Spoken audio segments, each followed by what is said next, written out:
شہر رمضان الذی مہینہ رمضان کا انزل فی القرآن جس کے اندر قرآن کریم کو نازل کیا گیا. اللہ رب العزت نے کیا کیا؟ من اللہ المحفوظ لوح محفوظ سے الی السماء الدنیا دنیای آسمان کی طرف فی لیلۃ القدر لیلۃ القدر کے اندر نازل فرمایا. کس میں نازل فرمایا؟ لیلۃ القدر کے اندر.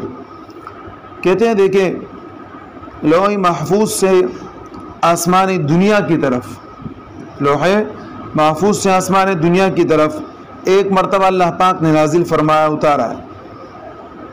پھر یہ کہ آسمان دنیا میں مقام عزہ ہے جہاں پر قرآن کریم محفوظ ہے. قرآن کریم کیا ہے؟ محفوظ. پھر اللہ رب العزت نے 23 سال کے عرصے میں نجمن وقتاً فوقتاً جیسے ضرورت ہوئی ایسے اللہ رب العزت نے قرآن کریم کو نازل فرمایا. نبی علیہ السلام کے پاس حضرت جبریل علیہ السلام لایا کرتے تھے. کون لایا کرتے تھے؟ حضرت جبریل علیہ السلام. یہاں دیکھیں فرمایا اللہ پاک نے کہ رمضان کے مہینے میں اللہ پاک نے قرآن کریم نازل فرمایا. اور دوسرے مقام پر اللہ پاک فرماتے ہیں انا انزلناہ فی لیلۃ القدر کہ اللہ رب العزت نے لیلۃ القدر میں قرآن کریم کو نازل فرمایا.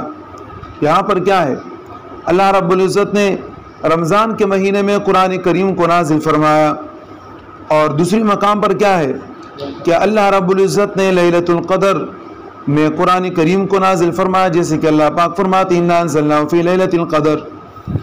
تو اس کا جواب آسان ہے کہ لیلۃ القدر بھی رمضان مبارک کے مہینے میں ہی تھا. کہاں تھا؟ رمضان کے مہینے میں. تو اگر یہ کہا جاتا ہے کہ رمضان کے مہینے میں قرآن نازل ہے اور اگر یہ کہا جائے کہ لیلۃ القدر میں قرآن کریم کا نزول ہوا دونوں صحیح ہے. کہتے ہیں کہ ابتدا کیا ہوا؟ ابتدا سورہ علق کی آیتوں سے ہوا ہے اور سورہ علق کی وہ آیتیں غار حرا میں نبی اکرم صلی اللہ علیہ وسلم کے اوپر نازل ہوئی. تو وہ رمضان کا مہینہ تھا اور لیلۃ القدر کی شب تھی. عیسوی تاریخ کے اعتبار سے 609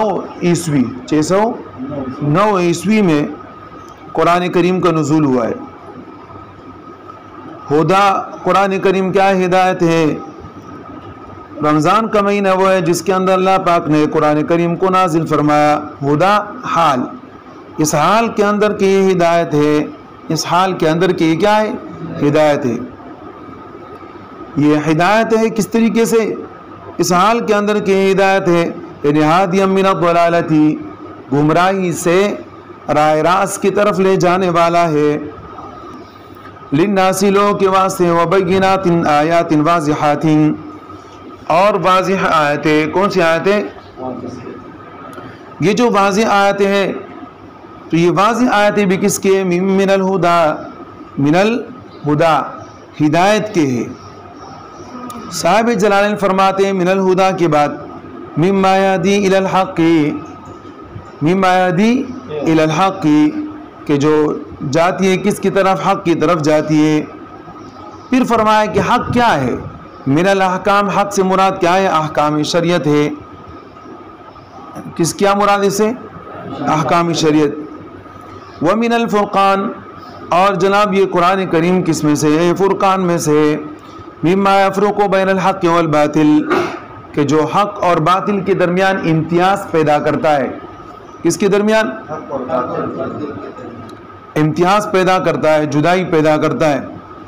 فمن شہد منکم الشہر فلیصمہ، پس جو آدمی پائے رمضان کے مہینے کو تم میں سے، فلیصمہ تو پس وہ روزہ رکھ لے. ومن کان مریضا او علی سفر فعدۃ من ایام اخر، اور جو کوئی مریض ہو او علی سفر یا حالت سفر میں ہو، فعدۃ من ایام اخر تو ان دنوں کے اعتبار سے باقی دنوں میں روزہ رکھ لے. فمن شہدہ حضر، پس یہی کہ جناب جس کے اوپر رمضان کا مہینہ آ جائے یعنی حاضر ہو جائے. کہتے ہیں تقدم مثلہ، اسی طرح کی آیت کیا پہلے بھی گزر چکی ہے. تقدم مثلہ، اسی طرح کی آیت پہلے بھی گزر چکی ہے نا. کون سی؟ من کان مریضا او علی سفر، من کان مریضاً او علی سفر، پہلے بھی گزر چکی ہے. تو کہتے دوبارہ لانا تو کیا ہوا؟ وَقَرَّهُ، یہ تکرار کی وجہ سے، کہتے تکرار کی وجہ سے یہ لے کر آئے. بھئی تکرار کی وجہ سے کیوں لے کر آئے؟ ہو جائے وہم نہ ہو جائے، نسخ ہو کہ جناب جو آدمی مریض ہے یا مسافر ہے، صحیح جی، اس کے لیے کیا ہے؟ فَمَنْ شَهِدَ مِنْكُمُ الشَّهْرَ فَلْيَصُمْهُ کی تعمیم کی وجہ سے یہ منسوخ ہے. فَمَنْ شَهِدَ مِنْكُمُ الشَّهْرَ فَلْيَصُمْهُ، اسی کے اس کے اندر تو عام حکم ہے نا کہ جو آدمی بھی رمضان کے مہینے کو پالے تو وہ روزہ رکھے گا. اب جو بھی پالے اس کے اندر مریض بھی ہے، مسافر بھی ہے، سب ہے. تو مقصد کیا ہے؟ اس سے ایک شبہ پیدا ہوتا ہے نا کہ یعنی کوئی مریض ہے یا غیر مریض ہے، جو بھی ہے وہ رمضان المبارک کے مہینے میں روزہ رکھے گا نا. کیا کرے گا؟ روزہ رکھے گا. تو مریض اور مسافر کے منسوخ ہونے کے خطرے کی بنا پر دوبارہ یہ آیت بطور تکرار کے اللہ رب العزت نے ذکر کیا کہ نہیں، مریض اور مسافر کے علاوہ یہ حکم ہے کہ جو بھی رمضان کے مہینے کو پائے وہ روزہ رکھے. اور جو مریض اور مسافر ہے اس کے بارے میں آپ کو بتایا تھا کہ اگر مسافر ہے تو اس کو اللہ رب العزت نے کلم کلا چھوٹ دی ہے، اختیار دیا ہے. جسے نبی علیہ الصلوۃ والسلام نے فرمایا، کس نے فرمایا؟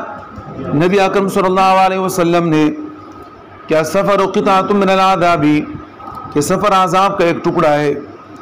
ایسے ہی نبی علیہ الصلوۃ والسلام سے ایک روایت منقول ہے کہ رمضان کے مہینے میں روزہ رکھنا ایسا ہے جیسے کہ حالت اقامت کے اندر افطار کرنا. تو جو حالت اقامت کے اندر ہوتا ہے اس کے لیے روزہ فرض ہوتا ہے، صحیح جی، اس کے لیے کیا ہوتا ہے؟ روزہ فرض. اب اس کے لیے روزہ فرض ہے تو اس نے روزے کو چھوڑ دیا اور افطار شروع کر دیا. تو اب ظاہر ہے کہ روزے کو چھوڑ کے اگر کوئی آدمی افطار کرتا ہے تو بہت بڑا گناہ ہے نا. تو ایسے ہی گناہ سفر کے اندر روزہ رکھنے کا ہے. اتنا گناہ کس کے اندر ہے؟ روزہ رکھنے کا ہے. بات سمجھ میں آ گئی؟ لیکن اللہ رب العزت نے اختیار دیا ہے. اور مریض تو مریض ہے کہ اگر اس کا مرض بڑھنے والا ہے، کون سا مرض ہے؟ بڑھنے والا، تو یہ کہ اللہ پاک نے اس کو اختیار دیا ہے.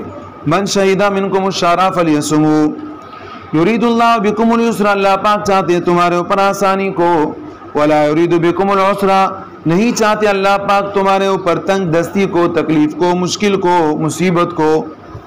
ولذا اباح لکم الفطر، کہتے ہیں اسی وجہ سے اللہ پاک نے تمہارے لیے افطار کو مباح کر دیا ہے. کیا کر دیا؟ کس میں؟ فی المرض و سفر، مرض کے اندر اور سفر کے اندر.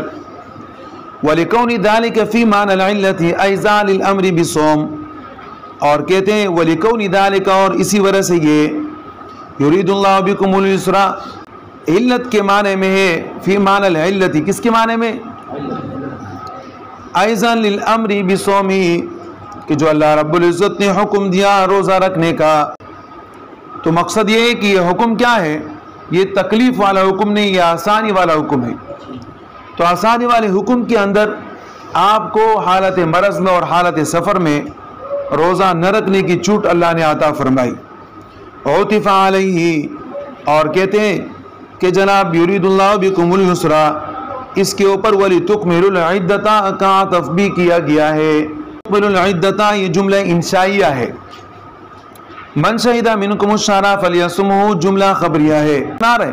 اور جملہ انشائیہ کا جملہ خبریہ کے اوپر عطف نہیں ہوتا. عطف ہے کہ یرید اللہ بکم اليسر سے مراد کیا ہے؟ علت. اور وَلِتُكْمِلُوا الْعِدَّةَ بھی کیا ہے؟ علت. سمجھ میں آ رہا ہے؟ تو اب یہاں عطف صحیح ہوگا کہ علت کا علت کے اوپر عطف ہے. خفیف و تشدیدی، وَلِتُكْمِلُوا الْعِدَّةَ وَلِتُكَمِّلُوا الْعِدَّةَ، سمجھ میں آ رہا ہے؟ تشدید کے ساتھ بھی ہے، تخفیف کے ساتھ بھی ہے. العدت، عدت صوم رمضان، رمضان کے روزوں کی تعداد. وَلِتُكَبِّرُوا اللَّهَ عَلَى مَا هَدَاكُمْ، اور تاکہ تم کیا کرو؟ لِتُكَبِّرُوا اللَّهَ، اللہ رب العزت کی بڑائی بیان کرو، اللہ اکبر کہو. عَلَى مَا هَدَاكُمْ، اس پر جو اللہ پاک نے تمہیں ہدایت عطا فرمائی. کہتے ہیں دیکھیں وَلِتُكَبِّرُوا اللَّهَ یہ علت ثالثہ ہے. علت ثالثہ، پہلی علت کیا ہے؟ اللہ پاک تمہارے اوپر آسانی چاہتے ہیں۔ دوسری علت کیا ہے؟ وَلِتُكْمِلُوا الْعِدَّةَ، تاکہ تم کیا کرو؟ اس شمار کو پورا کرو، یعنی رمضان کے روزوں کے۔ وَلِتُكَبِّرُوا اللَّهَ، یہ تیسری علت ہے، تاکہ تم لوگ کیا کرو؟ اللہ رب العزت کی بڑائی بیان کرو۔ کیوں؟ اس لیے کہ اللہ پاک نے تمہارے اوپر رمضان کے روزے فرض کر رکھے ہیں۔ بعض حضرات فرماتے وَلِتُكَبِّرُوا اللَّهَ، اس میں اشارہ ہے عید الفطر کے تکبیر کی طرف۔ کس کی طرف؟ عید الفطر کے تکبیر کی طرف۔ ظاہر ہے کہ رمضان کے مہینے کے بعد فوراً کیا آتا ہے؟ عید الفطر آتا ہے۔ عند اکمالها، کس وقت؟ روزوں کے مکمل ہونے کے وقت۔ علی ما ہداکم، یعنی شمار کے مکمل ہونے کے وقت۔ علی ما ہداکم، جو اللہ پاک نے تمہیں ہدایت فرمائی۔ ارشدکم لمعالم دینہ، یعنی تم کو سکھایا اپنے دین کے احکامات۔ اللہ پاک نے سکھایا تم کو کیا؟ اپنے دین کے معالم، یعنی نشانیاں، اس سے مراد کیا ہے؟ احکامات۔ وَلَعَلَّكُمْ تَشْكُرُونَ، اور تاکہ تم شکر ادا کرو۔ کس کا؟ اللہ رب العزت کا۔ عَلَى ذَلِكَ، اس کے اوپر۔ کس کے اوپر؟ اللہ پاک نے آپ پر رمضان کا مہینہ بھی بھیجا، اللہ پاک نے آپ کو روزہ رکھنے کی توفیق بھی دی، آپ اس کے اوپر کیا ادا کرے؟ اللہ کا شکر ادا کرے۔ وَسَأَلَ جَمَاعَةُ النَّبِيِّ صلی اللہ علیہ وسلم اقریب ربنا فنناجیہ، ایک جماعت نبی علیہ السلام کے پاس آئی، نبی علیہ السلام سے فرمایا اے اللہ کے رسول، کیا ہمارا رب قریب ہے؟ فنناجیہ، کیا ہم اس اللہ کے ساتھ سرگوشی کرے؟ ام بعید فننادیہ، یا ہمارا اللہ دور ہے تو ہم اس کو پکار کر کے کہ اے اللہ ہماری مشکل کو آسان کر دو۔ فنزل، اس کے اوپر یہ آیت نازل ہوئی وَإِذَا سَأَلَكَ عِبَادِي عَنِّي فَإِنِّي قَرِيب، جب آپ سے پوچھتے ہیں عبادی میرے بندے عنی میرے بارے میں، فَإِنِّي قَرِيبٌ، پس میں قریب ہوں، میں کیا ہوں؟ قریب۔ تو اس آیت کا سبب نزول کیا ہے؟ صحابہ کرام کی ایک جماعت آئی، فرمایا ہمارا اللہ قریب ہے یا دور ہے؟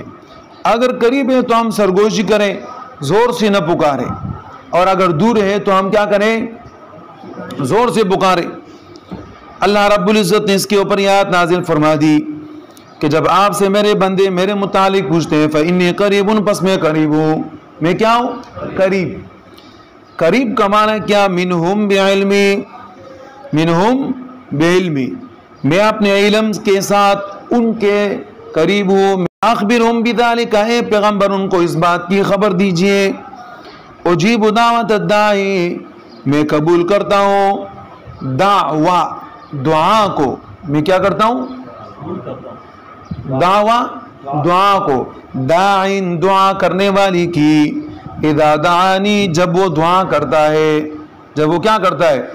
جب دعا کرنے والا دعا کرتا ہے، اجیب دعوی، تو میں اس کی دعا کو کیا کرتا ہوں؟ قبول کرتا ہوں۔ بِإِنَالَتِهِ مَا سَأَلَ، جو وہ چاہتا ہے وہ دیتا ہوں۔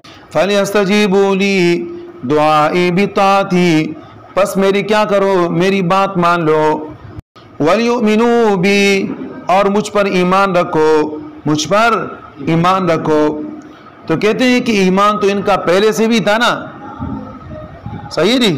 اس لیے کہ اللہ رب العزت سے دعا کر رہے، تو جو اللہ پاک سے دعا کرتے تو اس کا اللہ پر ایمان ہوتا ہی نہیں ہوتا، لیکن تمہارا فرمایا وَلْيُؤْمِنُوا بِي، مجھ پر ایمان رکھو، تو اس کا معنی یدیم علی الایمانی، کہ ایمان کے اوپر ثابت قدم رہو، یعنی ہمیشگی اختیار کرو، لعلہم یرشدون، تاکہ جناب ان کو ہدایت مل جائے۔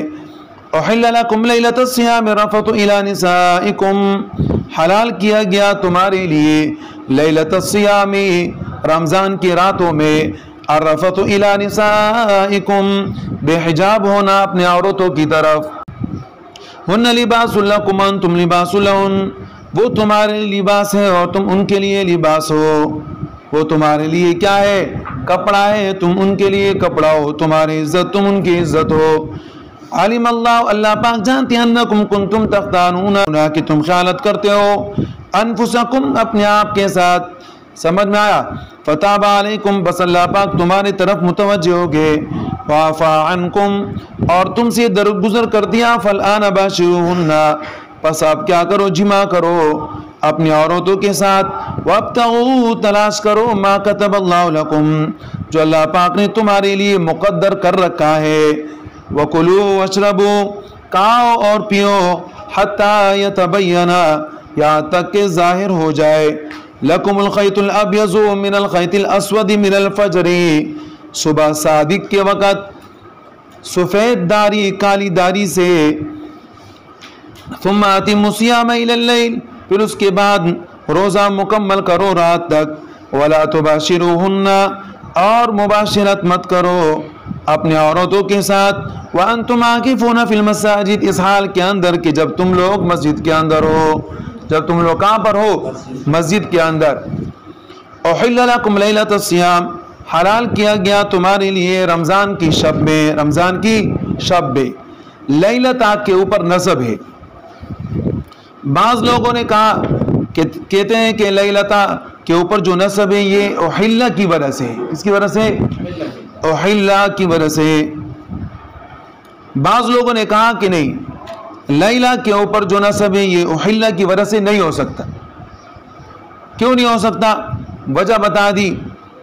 کہتے ہیں پھر اس کا معنی یہ ہوگا کہ ابھی اللہ رب العزت نے رمضان کی شب میں جماع کو حلال کر دیا ہے اور اس کا مقصد یہ ہوگا کہ پہلے حرام تھا.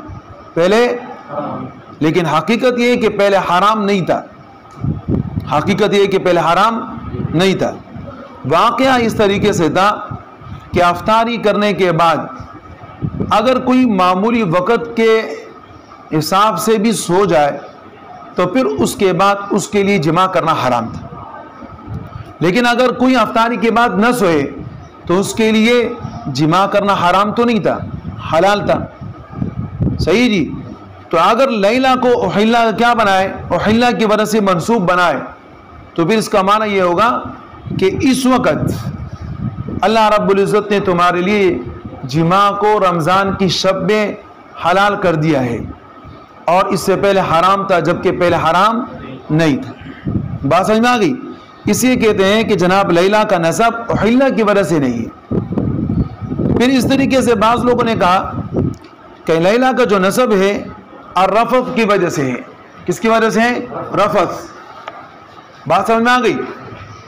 اس کا جواب بھی دیا کہ نہیں رفث کی وجہ سے بھی کیا نہیں ہو سکتا؟ صیام کا نسب نہیں ہو سکتا. اس لیے کہ رفث کیا ہے؟ عامل ضعیف ہے. عامل ضعیف. تو پھر کیا صورت کرے؟ تو کہتے ہیں کہ جناب یہاں پر فعل کو مقدر نکال دو. ان ترفثوا لیلۃ الصیام. ترفثوا لیلۃ الصیام. احل لکم کے بعد کیا بنا دو؟ ترفثوا لیلۃ الصیام کہ تمہارے لیے کیا ہے؟ بے حجاب ہونا ہے رمضان کی شب میں. کیا ہونا ہے؟ الرفث بمعنى الافزاء. رفث يرفث باب نصر سے ہے. کس سے ہے؟ باب نصر سے. بمعنى الافزاء بے حجاب ہونے کے معنی میں ہے. کہتے ہیں کہ جناب یہ بے حجاب ہونا صحیح جی عورت کے پاس جا کے اور بے حجابی کی باتیں کرنا. کون سی باتیں کرنا؟ بے حجابی کی باتیں ہونا. سمجھ میں آیا؟ یہ تمہارے لیے جماع کے وقت جائز ہے، جماع کے علاوہ نہیں. بےہودہ باتیں، فحش باتیں. کون سی باتیں؟ فحش باتیں. کون سے وقت جائز ہے؟ جماع کے وقت. جماع کے علاوہ جائز نہیں. الی نسائکم اپنے عورتوں کے پاس بالجماع کس کے ساتھ؟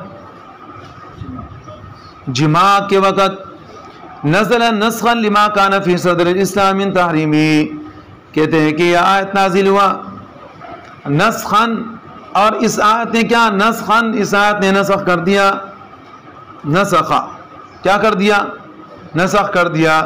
کس کو؟ لما کان فی صدر الاسلام فی تحریمی و تحریم الاکل والشرب بعد العشاء کہ عشاء کے بعد کھانا اور پینا کیا ہے؟ حرام. اسی طریقے سے عشاء کے بعد کیا ہے؟ عورت کے ساتھ جماع کرنا حرام ہے. یہ اسلام کی ابتدا کے اندر تھا.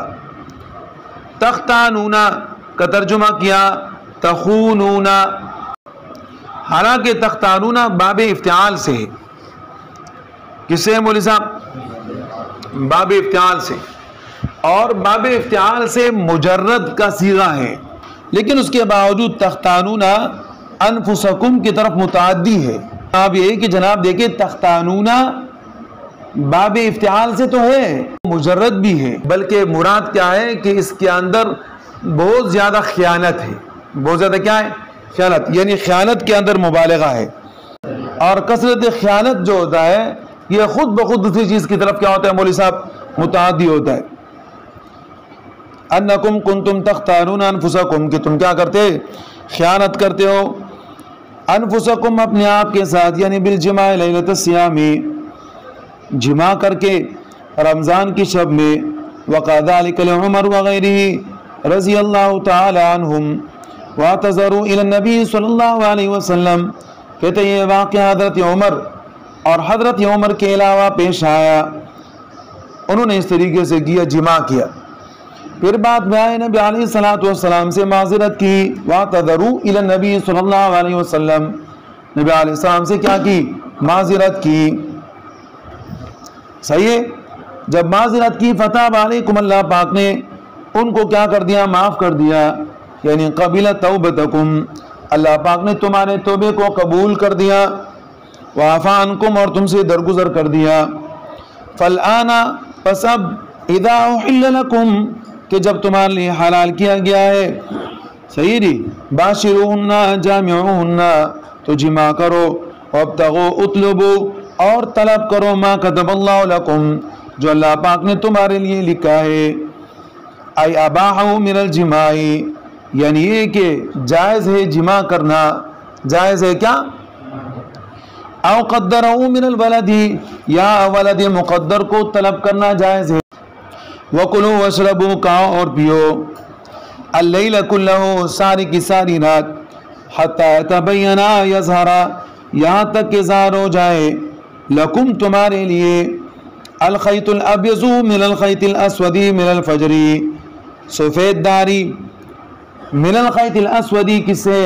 کالی داری سے. من الفجر، فجر کے وقت. کس کے وقت؟ فجر کا معنی کیا آگے کہ فجر سے مراد کیا ہے؟ الصادق، فجر صادق مراد ہے.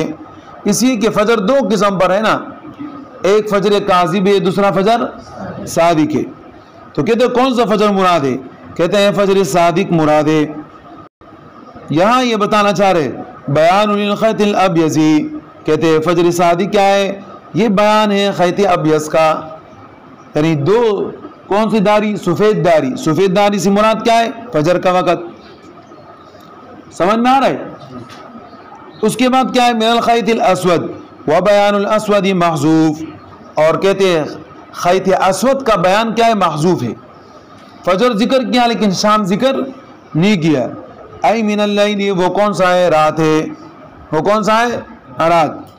تو بتا دیا عقل مند آدمی خود بخود سمجھ جاتا ہے، جب ایک کا نام لے لیا رات ہے، دوسرا خود بخود سمجھ میں آتا ہے نہیں آتا ہے؟ فجر کا نام لے لیا تو دوسری سے مراد کیا ہوگا؟ شامی ہوگا. شبہ ما یبدو من البیاض، کہتے ہیں کہ تشبیہ دی سفیدی جو ظاہر ہونے والی ہے اس کی. وما یمتد، اور جو ممتد ہوتا ہے، معه من الغبش، تاریکی کے ساتھ. جو تاریکی کے ساتھ کیا ہوتا ہے؟ تو تاریکی کے ساتھ جو لمبا ہوتا ہے وہ، اور جو سفیدی ظاہر ہونے والی ہے وہ، یہ کیا ہوں گے؟ دونوں مشبہ. اور مشبہ بھی کیا ہے؟ خیط ابیض ہے، خیط اسود ہے. تو سفیدی کو خیط ابیض، اور کالے پن کو یعنی رات کی تاریکی کو کس کے ساتھ؟ خیط اسود کے ساتھ تشبیہ دی. بات سمجھ میں آ گئی نہیں؟ یہاں ایک سوال یہ ہوتا ہے کہ دیکھیں اللہ رب العزت نے فرمایا لکم الخیط الابیض من الخیط الاسود من الفجر. صحیح جی.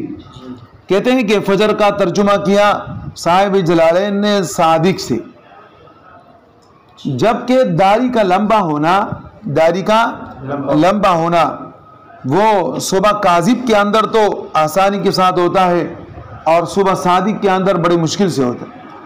تو اس کا جواب دیا کہ نہیں، صبح صادق کے ابتدائی وقت مراد ہے، اور صبح صادق کے ابتدائی وقت کے اندر امتداد ہوتا ہے. کیا ہوتا ہے؟ امتداد، لمبا پن ہوتا ہے. اسی جناب فجر کا صبح صادق مراد لے لیا. ثم اتم الصيام الى الليل، پھر روزہ پورا کریں من الفجر الى الليل، فجر سے کب تک؟ رات تک. اس کو کتاب دے دو نا یار. ای الى دخول بغروب الشمس، روزہ پورا کریں من الفجر، کس سے؟ فجر سے الى الليل، کب تک؟ غروب شمس تک، یعنی غروب شمس کے داخل ہونے تک. کہتے ہیں یہ غایہ مغیّہ کے اندر داخل نہیں ہے. غایہ جانتے ہو نا؟ کہتے ہیں کہ جناب مغیّہ کے اندر داخل نہیں ہے، یعنی غروب شمس داخل ہو. وَلَا تُبَاشِرُوهُنَّ، اور کیا نہ کرے؟ مباشرت نہ کرے نساءکم، اپنے عورتوں کے ساتھ. وَأَنْتُمْ عَاكِفُونَ فِي الْمَسَاجِدِ، اس حالت کے اندر مقیمون بنیت الاعتکاف، کہ تم لوگ کیا ہو؟ مقیم ہو اعتکاف کے نیت کے ساتھ. فی المساجد، کہاں پر؟ مسجدوں میں. کہتے ہیں فی المساجد متعلق عاکفون، فی المساجد کس کے متعلق ہے؟ عاکفون کے متعلق ہے. کس کے متعلق ہے؟ نہی لمن کان یخرج وهو معتکف فیجامع امرأته ویعود، کہتے ہیں نہیں اس آدمی کے لیے ہے کہ جو حالت اعتکاف میں ہوتا ہے، بیوی یاد آتی ہے اور وہ آدمی چپکے سے نکل کے جا کے وطی کر کے واپس لوٹ کر تاریکی میں آتا ہے، کسی کو پتہ نہ چلے، اس کے لیے حکم ہے کہ یہ کام نہ کرے. تو اس سے منع ہونے کا مقصد یہ نہیں ہے کہ مسجد کے اندر جماع کرنا صحیح ہے، یعنی باہر کا جماع کرنا جب ناجائز ہے تو بطریق اولا مسجد کے اندر جماع کرنا ناجائز ہے. تلک حدود اللہ فلا تقربوها، یا اللہ رب العزت کے حد مقرر ہے. فلا تقربوها، پس اس کے قریب نہ جائے. کذالک یبین اللہ آیاتہ، اس طرح اللہ پاک بیان کرتے ہیں اپنے احکامات کو. للناس، لوگ کے واسطے، لعلہم یتقون، تاکہ وہ اس کے محارم سے بچ جائے، تاکہ وہ اس کے محارم سے بچ جائے. تلک الاحکام المذکورہ حدود اللہ، کہتے ہیں احکام مشبہ ہے اور حدود اللہ یہ مشبہ بھی ہے. احکام کیا ہے؟ مشبہ. یعنی تلکا سے مراد کیا ہے؟ احکام. یہ احکام مشبہ ہے اور مشبہ بھی کیا ہے؟ حدود اللہ. اور تشبیہ کے اندر مقصود کیا ہوتا ہے؟ مشبہ بھی، یعنی یہ اللہ پاک کی حد ہے، یہ اللہ پاک کی حد، اس کو پار نہ کرے. تلک الاحکام المذکورہ، یہ احکام مذکورہ، حدود اللہ حدھا لعبادہ، اللہ پاک نے اس کو مقرر کر دیا اپنے بندوں کے لیے. لیقفوا عندہا، تاکہ وہ اس کے پاس رک جائے، آگے تجاوز نہ کرے. فلا تقربوها، پس اس کے قریب نہ جائے. ابلغ من اللہ تعتدوها، کہتے اللہ پاک نے فرمایا کہ قریب نہ جائے، یہ قریب نہ جائے یہ زیادہ بلیغ ہے. من لا تعتدوها، اس سے کہ اگر اللہ رب العزت فرماتے ہیں فلا تعتدوها، حد سے تجاوز نہ کرے، تو حد سے تجاوز نہ کرے، اس سے زیادہ بلیغ فلا تقربوها ہے. اس لیے کہ لا تعتدو صراحت کے ساتھ اللہ پاک آپ کو منع کرتے ہیں. کس کے ساتھ منع کرتے ہیں؟ صراحت کے ساتھ، کہ حد سے تجاوز نہ کرے. اور لا تقربوها یہ کنایہ ہے. لا تقربوها کیا ہے؟ کنایہ. اور ہم نے قاعدہ پڑھا ہے الکنایۃ ابلغ من الصریح، الکنایۃ ابلغ من الصریح. کہتے ہیں کنایہ کیا ہوتا ہے؟ صریح سے زیادہ بلیغ ہوتا ہے، نہیں ہوتا ہے. تو کہتے ہیں کہ فلا تقربوها ابلغ، اس میں زیادہ مبالغہ ہے. کس کے اعتبار سے؟ من لا تعتدوها، لا تعتدوها المعبر بھی فی آیت اخری، کہ جس کی تعبیر کی گئی دوسری آیت کے اندر. کذالک، اسی طرح، کما بین لکم ما ذکر، بیان کیا تمہارے لیے جو اللہ پاک نے ذکر کیا. یبین اللہ آیاتی، بیان کرتے اللہ پاک آیاتی اپنے احکامات کو. للناس، لوگوں کے واسطے، لعلہم یتقون، تاکہ وہ بچ جائے. کس سے بچ جائے؟ محارمہ، اس کے ان چیزوں سے جو جس سے اللہ پاک نے منع فرمایا، یعنی محارم سے. ولا تاکلوا اموالکم بینکم بالباطل، اور مت کھاؤ اموالکم، اموالکم اپنے مال کو بینکم آپس میں بالباطل ناجائز طریقے سے. بات سمجھ میں آ گئی؟ کہتے ہیں کہ امرؤ القیس اور عبدان ابن اشوا حضرمی، امرؤ القیس اور عبدان ابن اشرا حضرمی، ان کے درمیان زمین کے اوپر تنازع ہوا. کیا ہوا؟ تنازع. امرؤ القیس نے یہ سوچ لیا کہ کسی پولیس آفیسر کے پاس جا کے ان کو رشوت دے دوں گی اور میرا معاملہ کلیئر ہو جائے گا. اللہ رب العزت نے اس کے متعلق آیت نازل فرما دی وَلَا تَأْكُلُوا أَمْوَالَكُمْ بَيْنَكُمْ بِالْبَاطِلِ، اپنے مال کو ناجائز طریقے سے نہ کھائے. سمجھ میں آ رہا ہے؟ یہاں یہ اپنی مال کی بات تو نہیں ہے، یہاں تو کسی اور کی مال کی بات ہے. لیکن اللہ رب العزت نے فرمایا وَلَا تَأْكُلُوا أَمْوَالَكُمْ، اپنے مال کو ناجائز طریقے سے نہ کھائے. یہ جمع بالجمع اس سے مراد نہیں، اس سے مراد جمع بالجمع مراد نہیں ہے. جسے آپ کہتے ہیں نا ارکبوا دوابکم، سارے کے سارے اپنے سواری کے اوپر سوار ہو جاؤ، اپنے سواری کے اوپر سوار ہو جاؤ. کہتے ہیں یہ مراد نہیں ہے، یعنی اس سے مراد آپ کا اپنا مال نہیں ہے، بلکہ اس سے مراد لا تلمزوا انفسکم والا ہے. کون سا والا ہے؟ یعنی ایک دوسرے کا عیب نہ نکالیں. اس سے مراد کیا ہے؟ ایک دوسرے کا عیب نہ نکالے. تو مقصد کیا ہوا؟ وَلَا تَأْكُلُوا أَمْوَالَكُمْ بَيْنَكُمْ بِالْبَاطِلِ، کہ ایک دوسرے کا مال نہ کھائے ناجائز طریقے سے. کیا مراد ہوا؟ وَلَا تَأْكُلُوا أَمْوَالَكُمْ بَيْنَكُمْ بِالْبَاطِلِ، ارْكَبُوا دَوَابَّكُمْ والا مراد نہیں ہے، وَلَا تَلْمِزُوا أَنفُسَكُمْ والا مراد ہے. ابھی سمجھ میں آ گیا؟ وَلَا تَأْكُلُوا أَمْوَالَكُمْ بَيْنَكُمْ أَيْ لَا يَأْكُلُ بَعْضُكُمْ مَالَ بَعْضٍ. دیکھو وضاحت کر دی. کہتے ہیں کہ نہ کھائے تم میں سے بعض کا مال بالباطل، الحرام شرعاً، ناجائز طریقے سے کہ جو شرع حرام ہے، کالسرقہ والغصب، یعنی چوری کے ساتھ، غصب کے ساتھ. وَلَا تُدْلُوا بِهَا إِلَى الْحُكَّامِ، اور مت لے کر جاؤ تلقوا بها الى الحکام بحکومتہما، یعنی حکومت کے ساتھ جو سبب نزول کی بنیاد ہے. او بالاموال رشوہ، یا مال رشوت دے کے الى الحکام، کس کے پاس؟ اعلیٰ افسران کے پاس. لتاکلوا بالتحاکم فریقا من اموال الناس، تاکہ کھائے تم میں سے فریقاً ایک جماعت، تاکہ کھائے تم میں سے ایک جماعت. کس کے ساتھ کھائے؟ بالتحاکم، فیصلے کے ساتھ. طائفتن، ایک جماعت، من اموال الناس، لوگوں کے مال کو، متلبسین بالاثم، کہ ملا ہوا ہے کس کے ساتھ؟ گناہ کے ساتھ. وانتم تعلمون انکم مبتلون، اور تم لوگ جانتے ہو کہ تم لوگ کیا ہو؟ ناجائز طریقے پہ ہو، حرام طریقے پر ہو.